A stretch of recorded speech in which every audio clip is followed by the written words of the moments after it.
Hola, mi nombre es Belkis García, soy profesora investigadora del Centro de Estudios Sociales y Culturales en el eje Heroína Juana la Avanzadora, específicamente en la sede Monagas. Hoy quiero compartir con ustedes algunas reflexiones en torno a mi proyecto de investigación que he denominado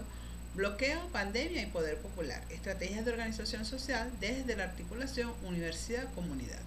A partir de lo que fue la declaración de el COVID como una pandemia, la población se vio en la necesidad de adoptar medidas de bioseguridad que implicaron la paralización a nivel mundial de muchas de nuestras actividades. ¿Okay? Las dinámicas educativas, las dinámicas sociales, políticas, económicas, fundamentalmente muchas debieron ser replegadas. Sin embargo, se plantea entonces una opción que tendría que ver con el proceso de dar continuidad al proceso educativo desde una política denominada universidad en casa. Asimismo, las organizaciones comunitarias, no escapando de esa dinámica del COVID, debieron entonces asumirse bajo medidas de protección y cuidado para dar continuidad a todo lo que fueron los programas sociales y con ello seguir atendiendo a la población de escasos recursos fundamentalmente. Nuestro país, a partir de lo que fue la promulgación de la Constitución Nacional en 1999, donde se declara por un lado lo que es una política orientada a una visión multipolar, a la activación del poder popular, a un nuevo modelo productivo y la conformación o la generación de la suprema felicidad, el hecho de que nosotros como país asumiéramos que bueno, no se plantea una visión multipolar y queremos romper con esa visión unipolar que estuvo instalada durante muchísimo tiempo en la Cuarta República. Entonces eso creó algunas resistencias desde el imperialismo estadounidense, el cual ejerció algunas medidas de coerción hacia el gobierno para reprimir e intimidar a los sectores de la población y mantener el control. Cuando llega, cuando se produce el fallecimiento del presidente Hugo Chávez y se asume entonces el poder de parte del presidente Nicolás Maduro en el 2015, es declarada Venezuela como una amenaza para la seguridad nacional por el presidente Barack Obama, lo que implicó sanciones no solo a los funcionarios, sino también a los bienes activos de la nación. Y esto ha traído un conjunto de situaciones que ha venido violentando los derechos humanos de nuestra población. Se dificulta el acceso a las medicinas, lo que tiene que ver con el acceso a la tecnología, a equipos y insumos para lo que tiene que ver con la industria petrolera, el sistema económico se ve bastante afectado y fundamentalmente en términos de la población, bueno, el acceso a los alimentos, a la salud, también se ve realmente se ha generado una cantidad de situaciones que bueno que la población ha sido fundamentalmente la más afectada. Y por otro lado tenemos entonces que se ha generado también un proceso de ¿cómo se llama? De hiperinflación inducida que hace que los niveles de calidad de vida de la población hayan disminuido bastante. Cuando nosotros vemos que se plantea como tradicionalmente el gobierno norteamericano vio a norteamericano vio a lo que fue Latinoamérica como su patio trasero y cuando se empieza a suscitar un conjunto de países liderizados por Cuba y Venezuela en su momento, se genera entonces una integración, una visión multipolar y regional de cooperación, digámoslo, del sur-sur. Y entonces Estados Unidos se proyecta con una resistencia a perder ese patio trasero y por lo tanto entonces empieza a implementar medidas o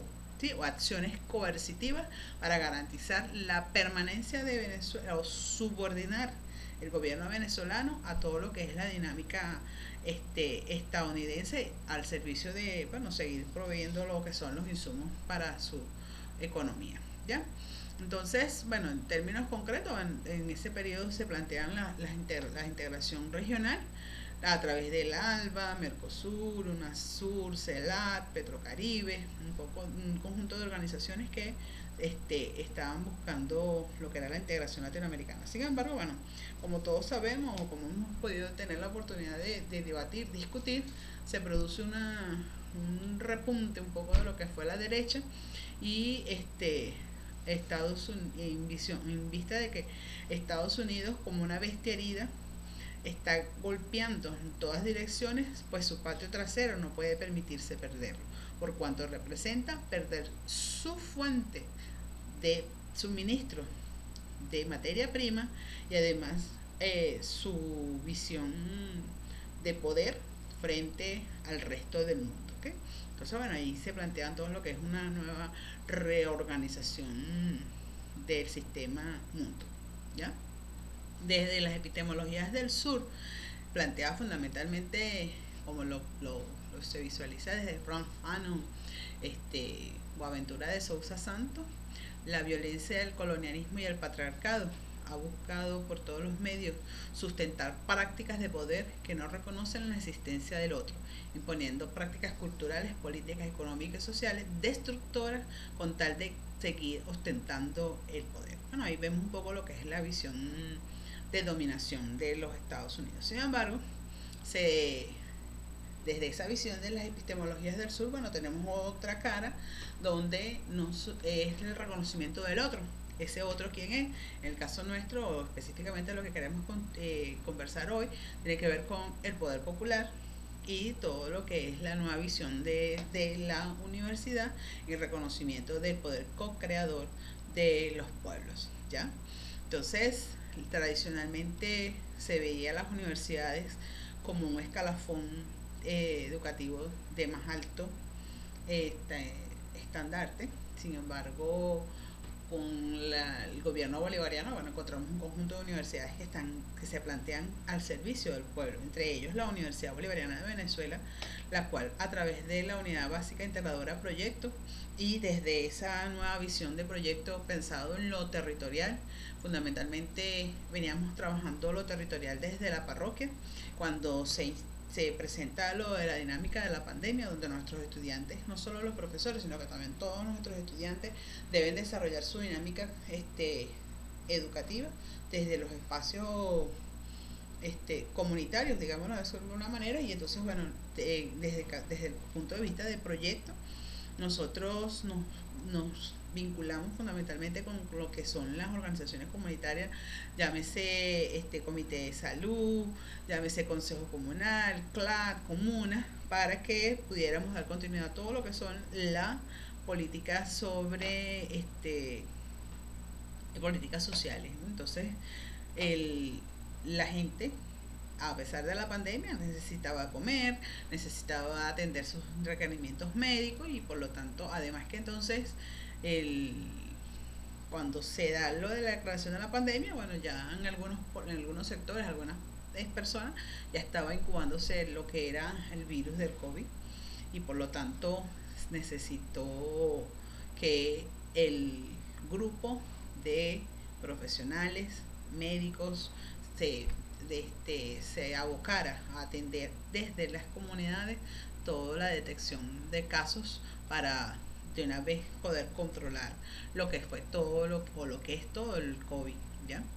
Entonces, desde esa nueva visión de la atención a la salud de manera directa, pero también desde la articulación de la universidad con las comunidades, nosotros entonces tuvimos que actuar desde proyectos, desde el punto de vista de lo que fue la articulación con los consejos comunales, con los CLAC, para ir dando de alguna manera acción a nuestros estudiantes, dar continuidad a ese proceso educativo, pero también un poco ese compromiso social desde la atención al otro, con esa sensibilidad y con ese humanismo que caracteriza muchas veces a la población venezolana.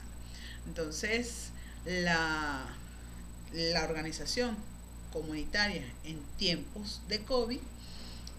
se visualizó de una manera activa, comprometida, donde los que se llaman, o lo que se ha dicho, los de abajo, el pueblo directamente, atendía al pueblo desde esa visión solidaria.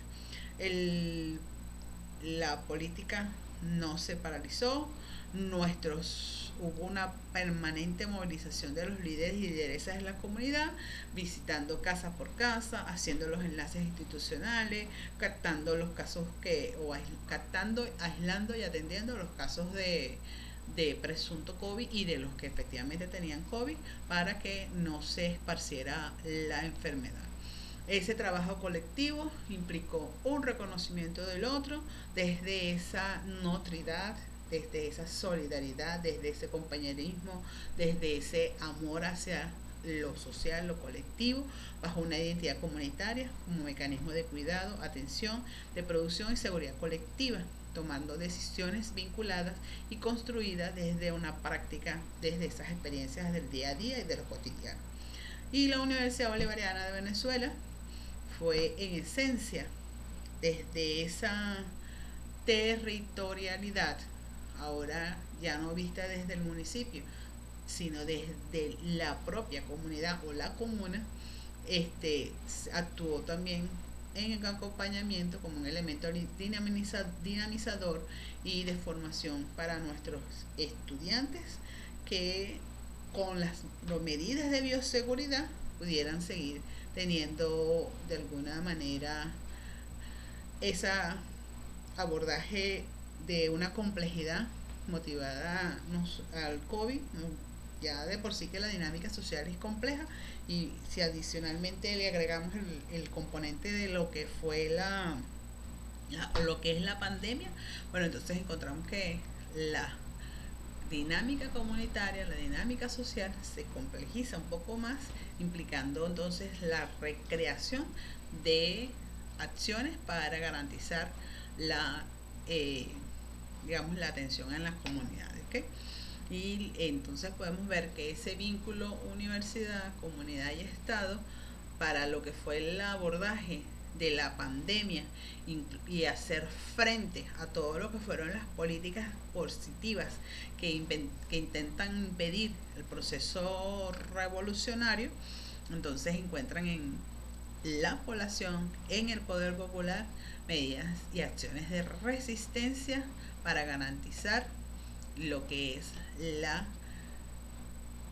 continuidad de nuestro proceso y la autodeterminación de nuestro pueblo. Porque bueno, a partir de todo ese proceso que a lo largo de muchísimo tiempo el presidente Hugo Chávez pudo llevarnos a elevar nuestra conciencia revolucionaria, a fomentar el ejercicio de la democracia participativa y protagónica y vernos como un pueblo en resistencia, con victorias, y entonces bueno, los frutos, digamos lo que de alguna manera que ese proceso de formación está dando sus frutos y lo vemos en el día a día, donde nuestros espacios universitarios se visten de pueblo, donde nuestra comunidad se viste de el otro, de reconocimiento del otro y de identificación de la población como tal, y ya no seguir siendo unos invisibilizados, unos desconocidos para los otros. Los medios de comunicación constantemente nos están bombardeando, y entonces desde nuestras comunidades tenemos que trabajar en función de la creación de esa conciencia y despertar esa sensibilidad que nuestros líderes, Bolívar, Rodríguez, Zamora, Chávez y muchos otros, soñaron para nuestra patria, ¿saben? Seguir continuando como una patria independiente, con un nuevo